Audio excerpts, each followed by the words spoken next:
Hey guys, welcome back to the channel. This is yet another one with a bit more rambling and scatterbrained structure than usual. It was written while I was in the throes of some illness or other, so take it for what it is. This is Why I Am an Anti-Feminist, Part 8. Everything within feminism is viewed through an ideological framework, and ideology does not necessarily equal reality. So much of their worldview is tainted and painted and corrupted by the blank slate theory. For feminism tend to view just about everything within society as some manner of ideology and or ism. This includes masculinity, which they, in their kindness and inclusivity, have decided is an ideology and not a natural state of being for men. This is an incredibly weird thing to say. It is par for the course in the current year of the gobbledygook, however, and as such must be accepted without question. Of course. This line of thought has forced its way into the school of psychology, with the new guidelines of the APA for dealing with men and boys referring to masculinity as an ideology and as such something that must be combated and conquered by men seeking psychological treatment. This does not apply to femininity as one would expect. Though I am far from being a psychiatrist, thank God and high heavens, I cannot help but see the writing on the wall. There is something wrong with boys and men due to them being boys and men that must be fixed before one can tackle the issues that really bother them. Which is an odd way of going about fixing someone that is emotionally scarred and psychologically broken, I will have to admit, as this is pointing to the core of their identity and their being, their very soul, if you will permit me some melodramatic language, and stating that this is the essence of their problems. That is, the core of their being is the essence of their problems. No wonder, then, that boys and men struggle so in this hay fever society of ours. This is nothing short of an insult, as well as being bloody dangerous. It ought to prove, beyond a shadow of a doubt, the incredible might and influence feminism holds. Despite them being ever so oppressed, it is very dangerous, because this means that men and boys who seek psychological treatment will potentially be told that the problem lies in the way they are born, that there is something wrong with them for them being boys or for them being men. Of course, to the hive mind, this is not the way they are born. All is learned behavior, nothing is natural and biological. Which is high-level absurdity mimicking Monty Python at their best. Believing that masculinity must be dismantled before boys and men can heal is not helpful to boys and men. Quite the contrary. It is an incredibly vicious, spiteful and hateful thing. This does not matter, of course, for it is targeting boys and men, and anything that is targeting boys and men has got to be of the good, because feminism told us that it is, even when they told us that feminism is not about hating boys and men. Which falls flat on its face the moment one takes a look at them. If it is not about hating boys and men, why then, pray tell, do they target boys and men in this way, attempting to dismantle and re-engineer masculinity itself? The only ones who get to define the identity of men are feminists. Men need not apply. Yet again. Pray the gay away, and pray the masculine away. One has to be blind to not see the similarities. The language is different for sure. The obvious religious thingamajigger is gone, replaced by a sacrificial serpent cult masquerading as a secular movement for equal rights. The sentiment is the same. There is something wrong with this person which must be untaught through some odd psychological experiment. Social engineering is scary. And rest assured, social engineering is not a term I use lightly. But what the hell could it possibly be other than that? Ideology has usurped reason as well as common bloody goddamned sense. If I sound paranoid, I would like to quote Joseph Heller, Catch-22. Just because you're paranoid doesn't mean they aren't after you. End quote. Oh, but we want to help boys and men, they say. They just have to unlearn what makes them boys and men first. Anyone looking at this and claiming it to be of the good are off their heads on some drugs which I would not mind getting a taste of for a weekend of wild and frivolous fun. It must be fun to experience such a disconnect from reality, to be transported deep into la-la land and yet remain a, seemingly, functional member of society. Potential brain damage and other lasting side effects from hair dye the color of danger notwithstanding. They've got some unbelievably potent drugs, no doubt delivered them by some shady government goon perpetrating some dubious underhanded dealings in a two-faced banana republic. But I am sidetracking again. Sometimes I just tire of my painkillers and caffeine is all I'm saying, and Friday binges of wine and rock and roll will only get me so far. Variety is the spice of life, as they say. At times, one just needs a good dose of delirium-inducing chemicals to make it through the day, and to become a professor of psychology, or a public intellectual for that matter. Academia, thy name has become poop. With these new guidelines, therapy cannot help but become essentially destructive for men. Nothing good can ever come from denying men their humanity, which, for all intents and purposes, claiming masculinity to be an ideology, claiming that manliness, that manhood, or whatever you want to call it, is something learned more than it is something innate and natural is. It is a perplexing display of absolute disregard for the well-being and the humanity of boys and men. But hold on now, wait a minute, would you please? It is only referring to toxic masculinity, those destructive traits that are only something men do, which does not refer to masculinity at all, except when it does. For reasons of this fucking insulting and belittling term referring to whichever masculine trait the feminist in question would like to destroy in that moment. The opportunists are at it again. This term refers to whatever is most suitable at the moment it is spoken, written, or used in any way, shape, or form. And what about toxic femininity then? Would that be a term deemed suitable for common parlance, your shady highness? Or would that be considered highly sexist, even if used only to refer to those feminine traits that are destructive, which only women steeped in toxic femininity would partake in? Worst case of estrogen poisoning I have ever seen comes from the foaming mouths of academic feminism, pretending this absolute and abhorrent hatred of men and masculinity to be fundamentally empathetic to the plight of boys and men. If toxic femininity and estrogen poisoning offends you, but toxic masculinity and testosterone poisoning does not, I am afraid I have to tell you that you are a hypocrite of the highest order. These guidelines, this ideology, this social engineering disguised as compassion is presented in such a way that opposition to it proves their point. It is insulting, infuriating, and indefensible. As far as I have come to understand it, the problem is not masculinity. Quite the contrary, it is a lack of masculinity. That is to say, it is a lack of positive masculine role models for boys and young men. Boys that grow up without fathers in the home fare far worse in life than boys who grow up with fathers in the home. Single motherhood is a problem, albeit one people are reluctant to tackle, for that is insulting to the single mothers out there. They cannot have their feelings hurt. That would not be politically correct. One can insult fathers as much as one could only wish. But don't you dare say anything against mothers, despite stating the obvious fact that children need their fathers in their lives has nothing to do with mothers as such, but all to do with fathers and their children. The point is not that single mothers don't do a decent job, nor that they are unable or unfit parents.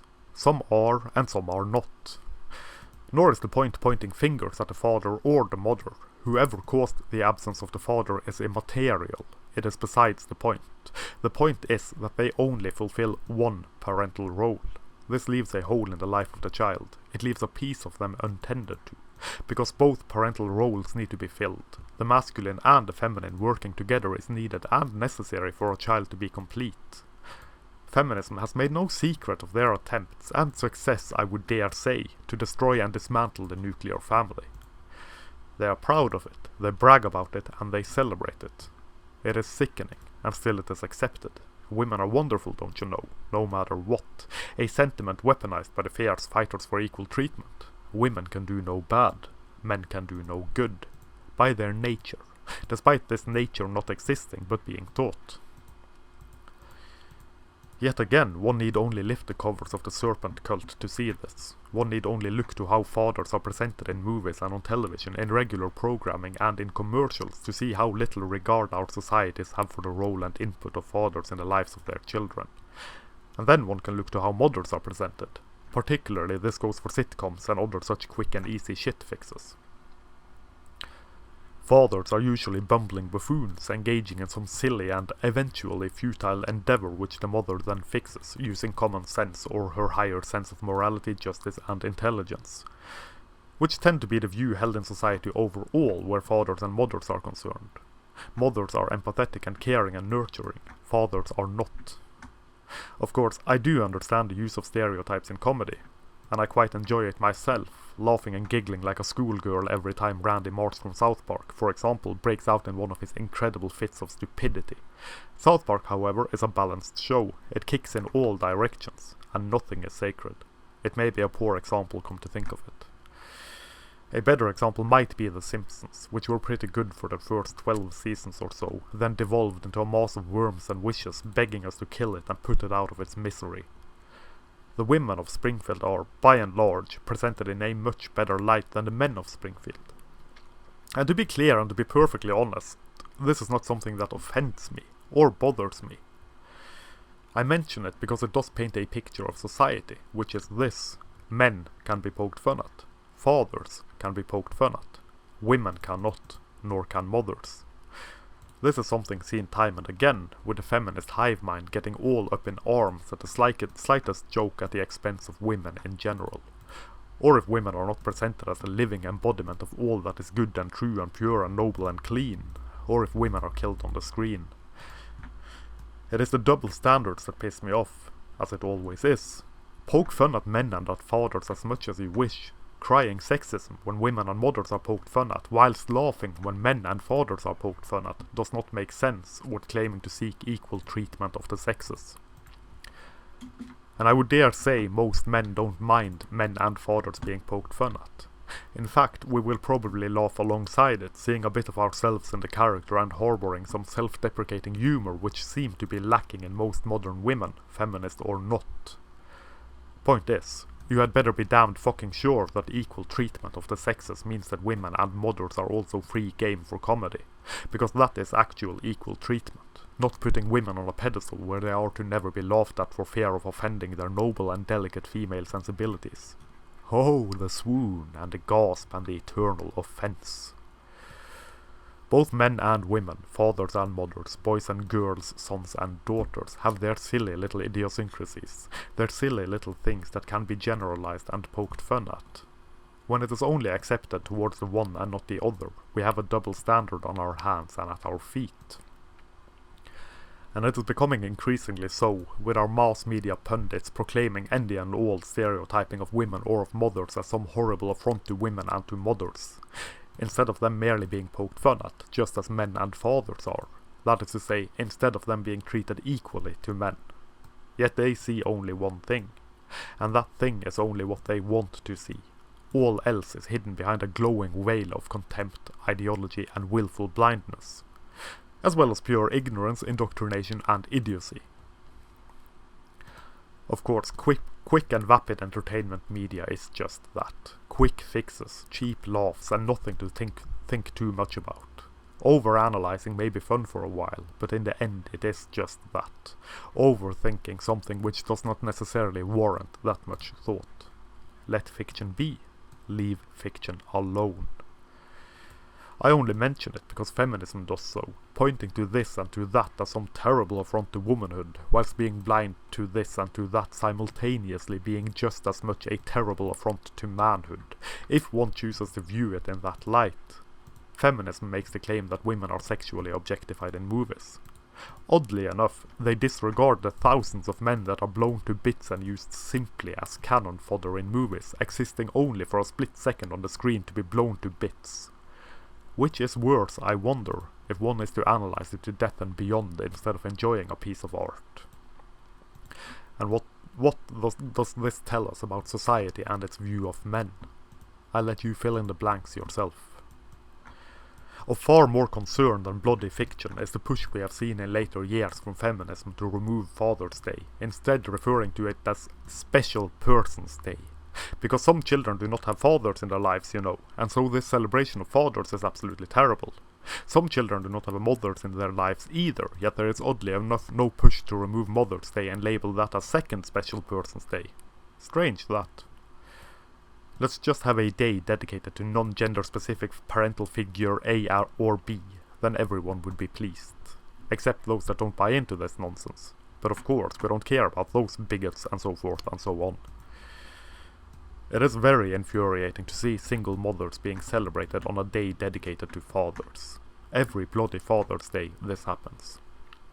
Let us celebrate single mothers on this day for fathers, because having one day, 1 day to celebrate fathers is absolutely terrible, and having only 1 day to celebrate mothers is equally terrible. They need at least 365 days. In fact, we ought to lengthen the year so that mothers get more days of celebration.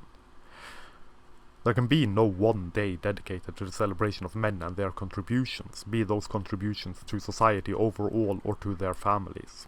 Thus, International Men's Day is a horribly misogynistic thing, as is Father's Day. Do I sound particularly angry today? You are damned right I am. I am pissed off, after years of getting pissed on. Anger is an energy, when it is channeled properly. Listen, it was either this or starting a mediocre punk band. I do believe this is the best option. There are more than enough mediocre punk bands around. Admittedly, there are more than enough mediocre writers about as well. But this is going nowhere. Sorry about that. Mediocrity aside, you must forgive me for not laughing. I find that watering my beard with the bitter tears of societal neglect makes it grow in thicker, fuller and more masculine than ever. Something good has to come of it. On the worst of days, I water my beard with whiskey. That is how I get those exotic mushrooms growing in there. My beard is slowly developing a rudimentary form of intelligence. Last year I caught it stockpiling crumbs of food in anticipation of the looming threat of complete societal breakdown. My beard is a doomsday prepper, which admittedly removes some of the burden from my tense and overstressed shoulders. In short, I am so goddamned manly that my beard is stockpiling for the apocalypse. This lack of positive male role models for children, not only boys, though it arguably affects them more than girls, is something society should be concerned about. As is this push to remove any and all celebration of men and of fathers in society, going so far as to label masculinity an ideology instead of something positively distinct to them, something complementary to femininity. When boys grow up with only feminine influence at home and at schools, given that an overwhelming amount of teachers are female, they get no positive masculine guidance. There is no good male role model for them to emulate, that may teach them how to control and regulate their emotions. Because that is what men tend to do, stoicism. It is not that men do not have emotions, not that men do not feel. It is that, by and large, we tend to not allow ourselves to be governed by emotion, overcome by them, and so and such. This is not toxicity. It gives way to problem solving. Emotional reasoning will not get one very far, as emotions are neither logical or rational, nor are they stable. Emotions are constantly here or there. It is not a good source of problem solving.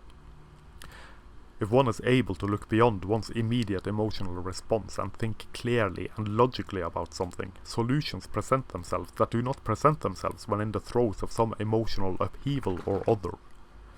This goes for whichever emotion, be that emotion positive or negative. Making rash, snap, in-the-moment decisions based on immediate emotion is not smart, and it does not lend itself to longevity.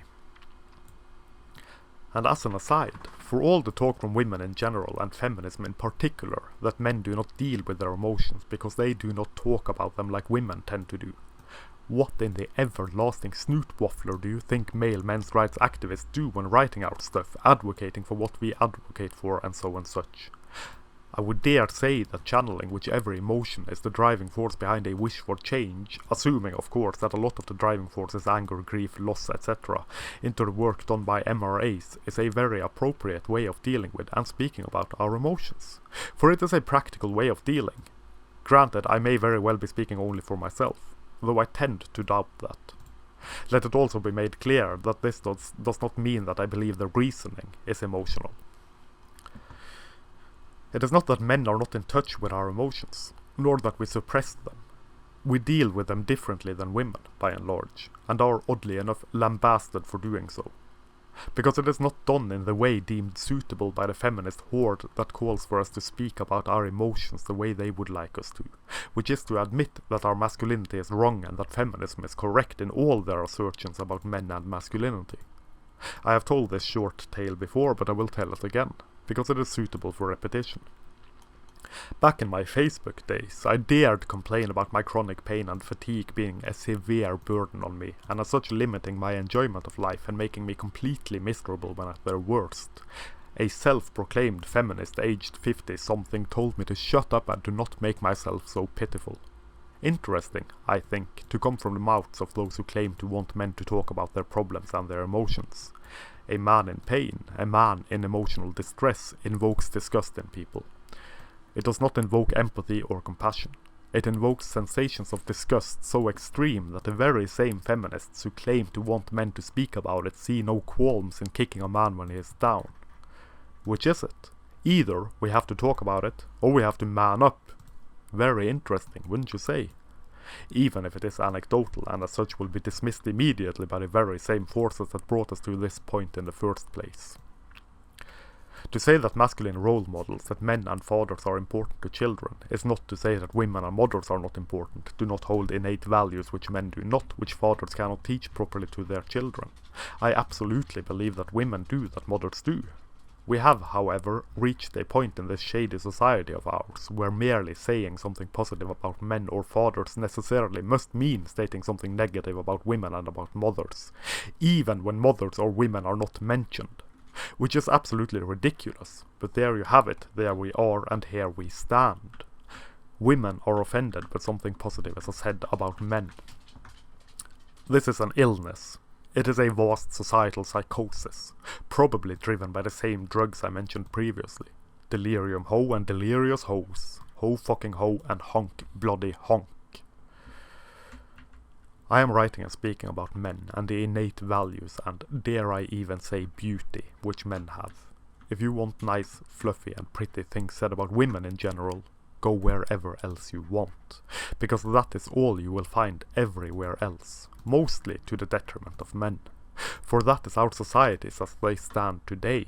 Women shall be celebrated, men shall not, and in order for women to be celebrated, it has been decided that men shall be pushed down.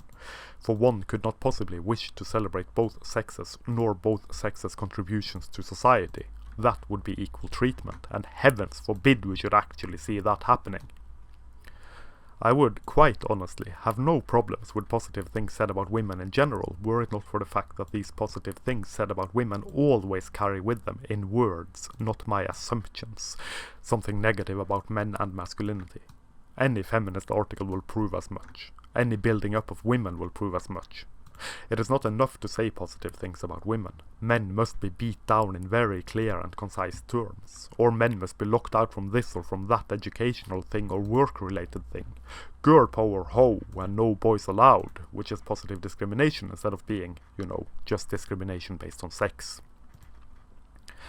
The gender war is manufactured nonsense, as stated time and again. Both can be celebrated, There really is no need to tear the other down. I wish I were not born into the peak of the war, into the feminist takeover, into the dystopian future turned present. Yet I am, and so I must go to war myself. Though I would dare say I am at war against an ideology, not a sex. For gender and sex is not an ideology, nor are they solely a construct. Biology plays a part, a huge part. Of course culture and society plays a part. But I find it ridiculous to think that they play the only part, or the biggest part for that matter. And feminism does not equal women. These ideologues can all go suck the juice of a lemon dripping from their own eyeballs. I'm getting tired of this shit, as are many, many more, both men and women. Yet they keep gaining ground, and it is an absurdity how they are able to lie and be debunked time and again, yet still carry on as though the truth does not matter. It is an obscenity how this ideology, how the thought leaders of the ism can spread their hatred, lay forth their calls for violence to be enacted upon men for no other reason than them being men, and get away with it, gain massive societal support and carry on as though nothing happened. For they are not real feminist women, even when they are. And it is quite alright to call for all men to be killed, because that is punching up.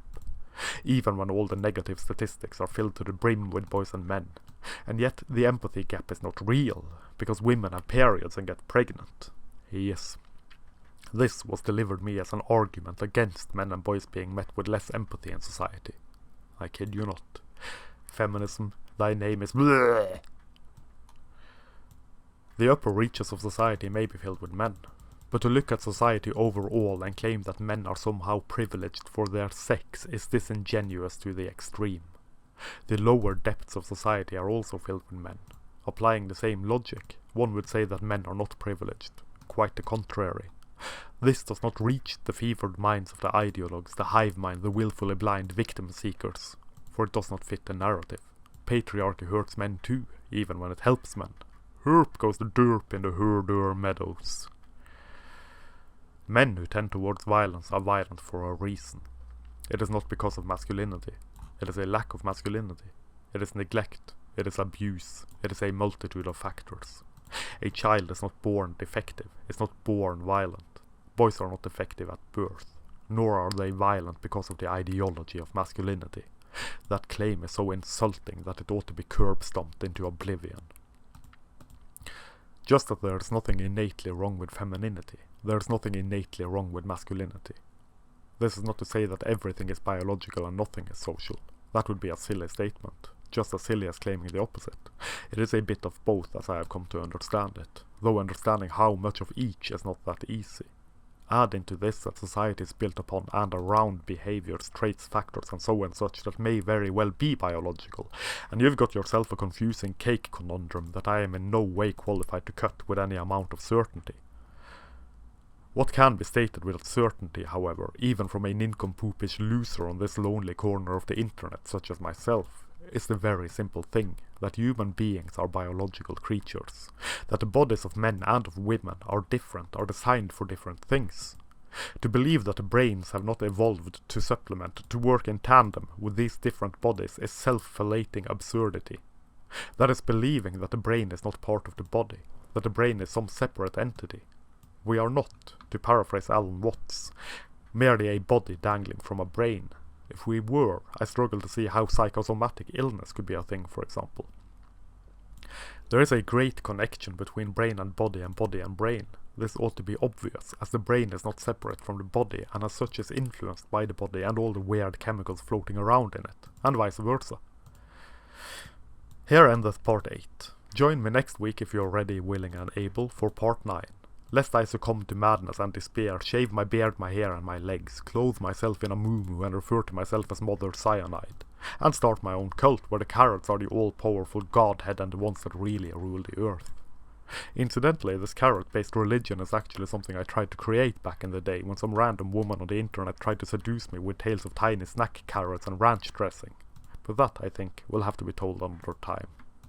Stay off the psychiatric medication, kids. It'll make you completely and utterly insane. Thank you very much for watching.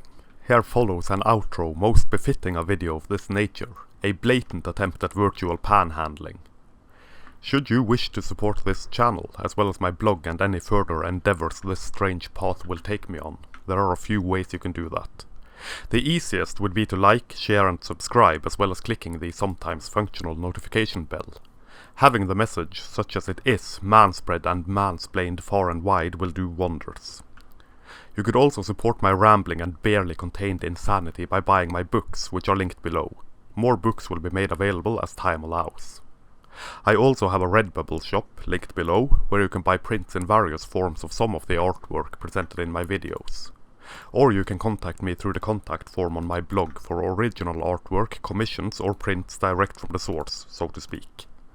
Until next time, I am your humble bearded bard, Morea Legier, manspreading majestically beneath the steel sky of doom.